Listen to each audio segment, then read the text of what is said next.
So this is the third portion of a recorded webinar on our model permitting process and our model permit developed under the Sunshot project in Western Pennsylvania. By now, I hope you viewed the other two webinars, one from Sharon Pillar about the basics of the program and how the models were developed, and the second one from a legal review from Sherry Shapiro that speaks about the legal underpinnings of the model inspection process and permit. I want to remind everybody that all the resources are available at www.pennfuture.org/sunshot, and there you'll find links to model zoning ordinance, the model permitting procedure that I'm going to review today, and a comprehensive guidebook, as well as webinar links to help other folks in your municipality get up to speed on how these helpful tools can work in your community. So right now I'm going to go over some of the details of our model permitting procedure. I'm going to go through some of the justifications for things that we included, go over some technical considerations about how the permitting procedure interacts with some technical elements of a standard solar installation, and just some basic guidelines and qualifications that a system installer will have to meet to use this model permitting procedure. So the landscape in Pennsylvania in general as it stands is one where most municipalities have only seen one or two solar installations. Some have seen none. There are many areas that have seen multiple installations. The inclination at this point in time by municipalities as to how to handle solar is to ask for great quantities of detailed information. So you'll see this illustrated here to your left. This is all the submittals that were asked for in a standard permit for a single solar installation. As you can see, this would represent many hours of work for both the installer and the permit counter, and arguably some of this information probably wouldn't be reviewed at all. What our model permitting procedure does is boil down the necessities of information and submittals and provide a framework to communicate that information in a very concise way from installer to permit counter and inspector. So you see here, this is our permit and all the submittals that would be required for our permit application. Great deal less information quantity, and really a very concise way to manage that information and get down to the nitty-gritty of the appropriate information. So here's a visualization of the documents that we provide and the framework that we provide. As you can see, it's a very simple permit document application procedure. A very simple permit application document, 3 pages.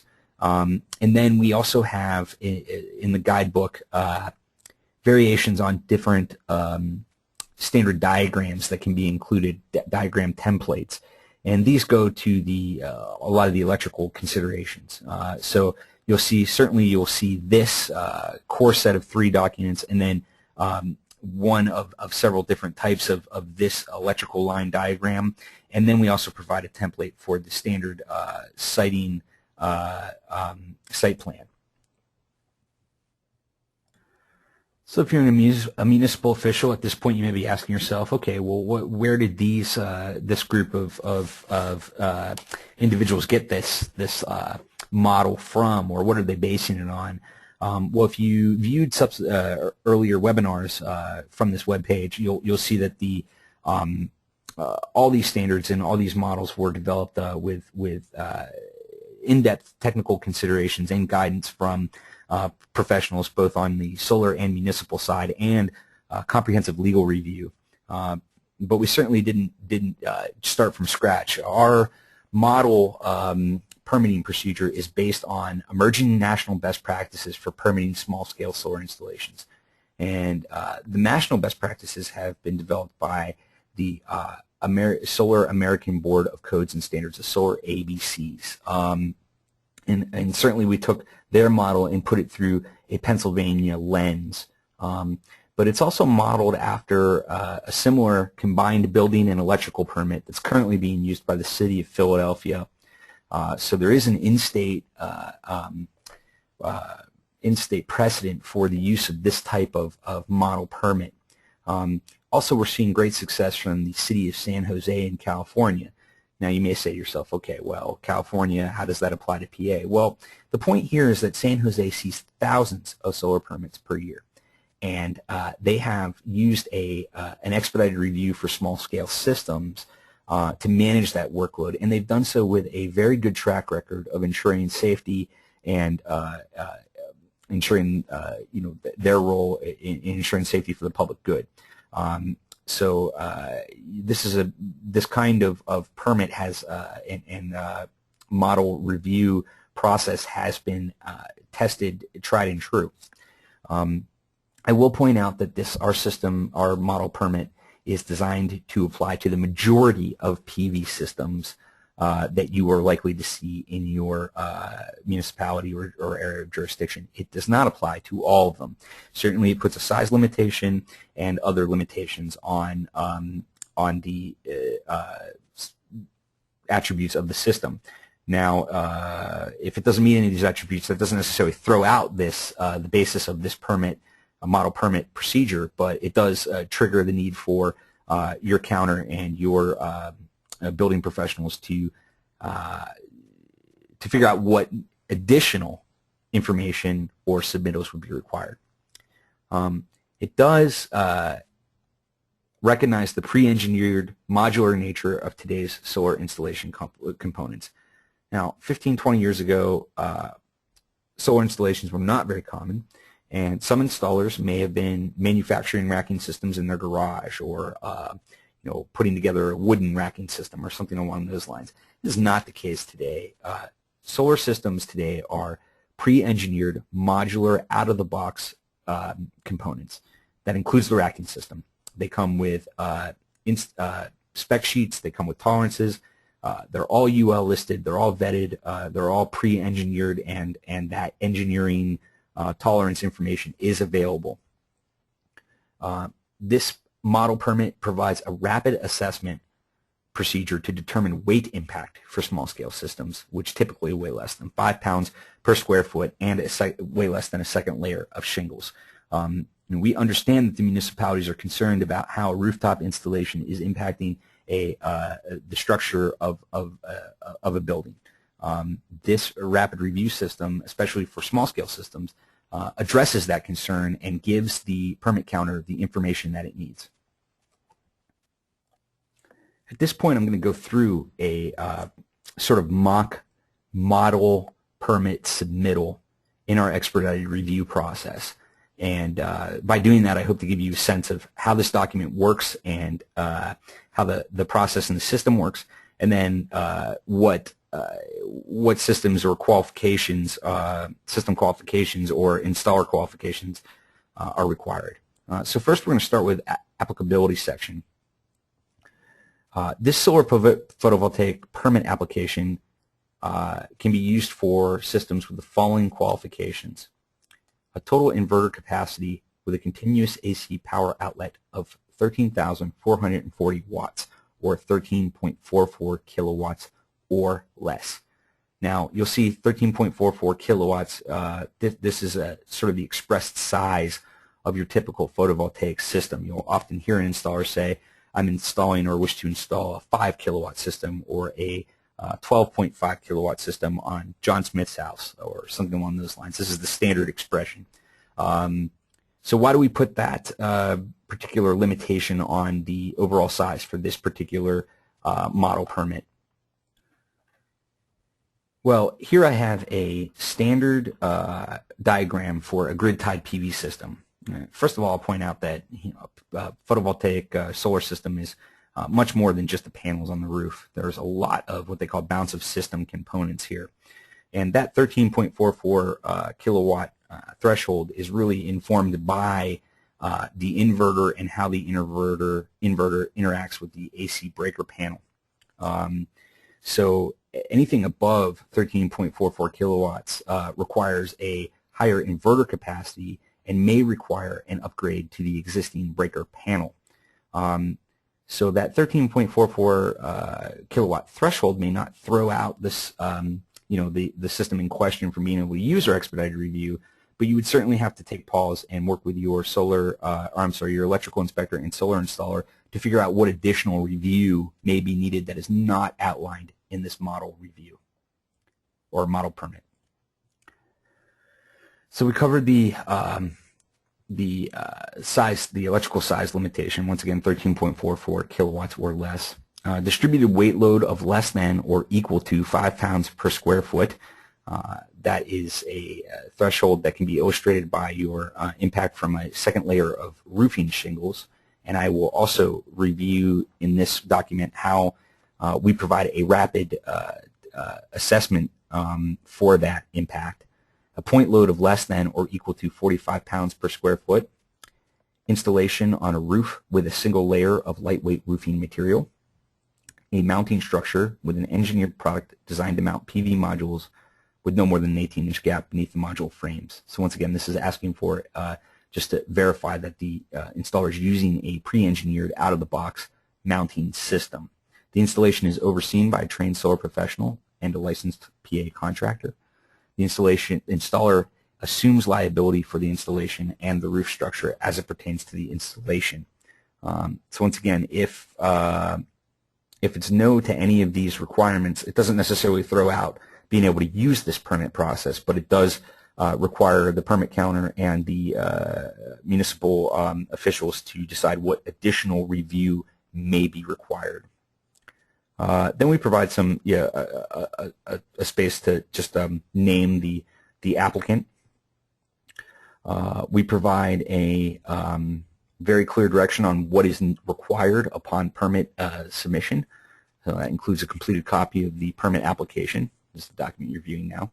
A site plan showing the location of major components on the property. And we provide a site plan template in the guidebook.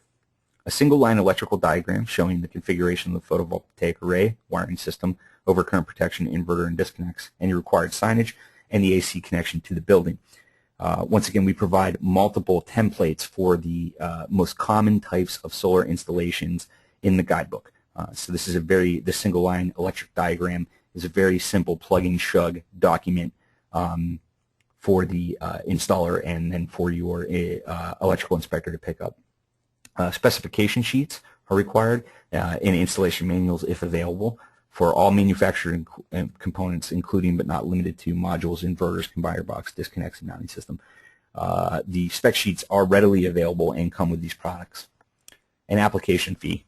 In our case, we recommend adoption of the national trend in best practices is an all-inclusive application fee of $250 or less.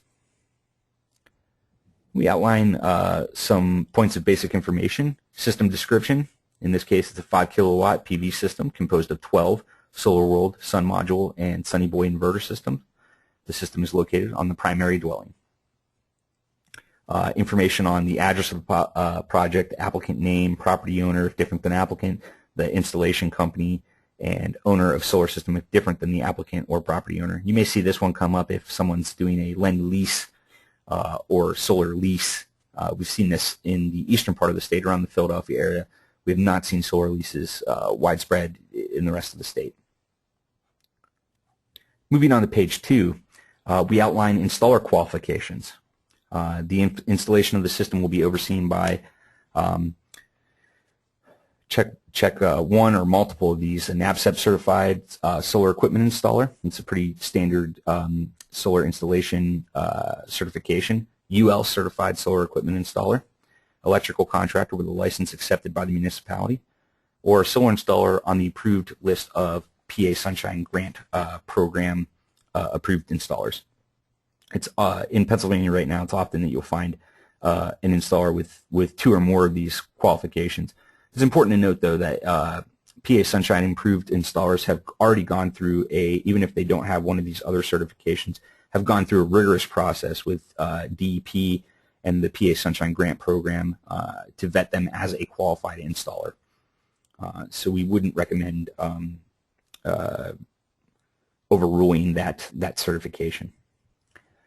So this gets into the steps of the permit, and first and foremost is the structural review of the PV mounting system. And this goes to addressing the concerns that many municipal officials have about the weight impact and how that is determined. So we have a set of very simple yes or no questions here. If a installer has to answer no to any one of these, then obviously the permit counter has to decide what other review steps would be required. It doesn't necessarily throw out the permit or this permit format altogether, but that's up to your discretion. It's important to note, though, that if the answer to any of these questions is no, that there may be a need for review outside what is outlined in this specific model permit process. So let's go through it. Roof information. Does the roof have a single roof covering? Yes or no? Is the roof type lightweight? Composition, lightweight, masonry, metal, etc. And then provides a point for the installer to say what the roofing material is. Obviously, if they check yes and then put terracotta tiles as the roofing material, that should trigger an alert for the ticket counter to be asking some more questions. Is the weatherproofing sealant compatible with the roofing material? Describe the method and type of weatherproofing of the roof penetrations.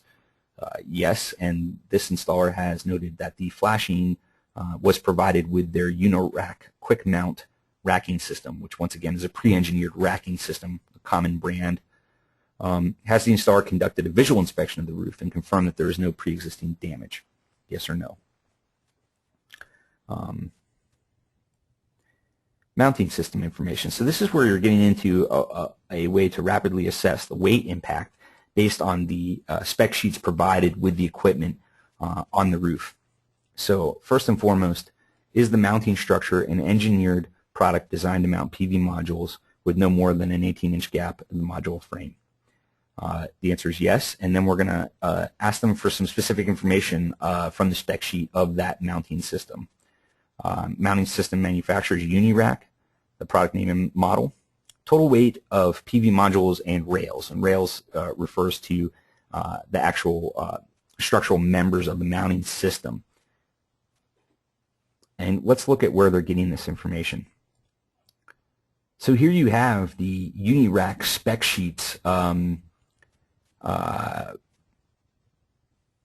came with the system. And these are sheets that are obviously rich with engineering data. You'll see down here is a approximate weight per linear foot of the installed solar mount product. So we're looking at that number times the linear feet of the installation. You're going to add that to the information found on the spec sheets for the modules themselves, which in this case is the 46.7 pounds.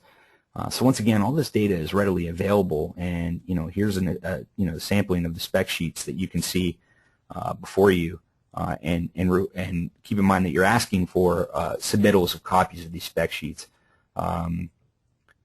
So you're getting a complete picture of the pre-engineered nature of these systems.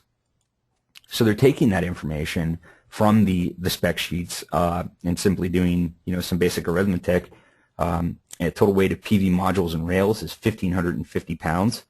The total number of attachment points called for, and that's going to vary depending on the system size and span of the system, but in this case it's 52. And then you're asking for the weight per attachment point. So that's the total weight of modules and rails from line B here, divided by the total number of attachment points from line C here. And that gives you a 30-pound, a sum of 30 pounds. And then the next question is the point load weight in line D here above, less than, or equal to 45 pounds? And it is less than 45 pounds. So you can keep going here. Again, some more questions to get the distributed weight. So E is asking for the maximum spacing between the attachment points, and in this case it's 48 inches. And then where are they getting that 48 inches? They're getting it from the product manual for maximum spacing allowed. Total surface area of the PV modules, 558 feet. So that's all the modules combined for 558 feet, again from the spec sheet. The distributed weight of the modules on the roof. So here's another simple calculation, and it's a guided calculation. Total weight of the PV modules and rails from line B here, divided by the total surface area from line F here, equals 2.77 pounds per foot. And that is the distributed weight of the system. Is the distributed weight in line G less than or equal to 5 pounds? It is less than 5 pounds. So this particular installation is fitting nicely into the requirements of the expedited review. So then we're moving on to the electrical diagram, and this is a lot of these considerations. And just keep in mind that we've done a rapid assessment of the weight impacts, but a solar system is primarily an electrical system, and I would encourage the municipal officials to consider them electrical systems and be concerned about the validity and quality for which the electrical system is handled. And by saying that, I mean the electrical inspection and the electrical considerations are in our experience much more important than the sort of perceived weight impact. So here's a step 2 review of PV systems in the electrical diagram. The total inverter capacity has a continuous AC power output of 13,440 watts or less. Yes. PV modules, utility inverter, inverters, and combiner boxes are identified for use in PV systems. Again, 15 years ago, Wild Wild West, you may have had a solar installer that was using components that were not necessarily identified for use in a PV system. This is not the case today. The PV array is composed of 4 strings or less per inverter. AC interconnection point is on the load side of the service disconnecting means. Can one of 4 standard electrical diagrams, standard string diagrams, be used to accurately represent the PV system? And once again, we provide these templates in the guide, and there are 4 different types. Then inspection of PV system. A Pennsylvania certified electrical inspector must conduct an on-site inspection of the system. The inspector is going to verify the accuracy of the information provided on the permit. The inspector must execute the below verification of the inspection system and submit approval to the municipality. And then here we have the certification of the designated representative of the solar installation company. And this is an opportunity for the installer to sign off on the information that it is submitting here. So here, John Stoller, installer on behalf of ABC Solar, hereby represents and warrants that the information provided is accurate and complete. The building and the roof structure are capable of supporting the system, and the system will be designed and installed in compliance with the applicable requirements of the PA-UCC, the NEC, and other applicable construction codes. The company hereby assumes liability associated with the installation, including liability arising out of or resulting from the roof supporting the system, and shall indemnify, defend, and hold harmless municipality and its employees and the third-party inspectors against any claims referring to accuracy or information. And this is all covered in Sherry's legal review in the section prior to this recorded webinar. And then finally, you have a section for the electrical inspector to sign off on. So I will just note again that once again we're providing for the electrical inspector, a template for the installer to fill out and then provide for the electrical inspector. That and here you'll see this. This is one of the standard string diagrams, and there are 4 different types of these. But you see all these sections identified, and then the solar installer identifies what system or component he's using for each of these portions of the installation. So this document really allows the electrical inspector and the installer to have a dialogue and creates a format for the electrical inspector to ask the critical questions, especially considering the very intense sort of electrical nature of these systems. So once again, we provide four different kinds of these templates, and all this information here is information that the installer is going to fill out. And we provide a template of the site plan as well, and that's in the guidebook as well. So again, I hope you found this section of the recorded webinars helpful and useful to you. Again, all these resources can be found at penfuture.org/sunshot. The guidebook, the procedures, and these recorded information sessions are all available to you, and we encourage you to explore this option.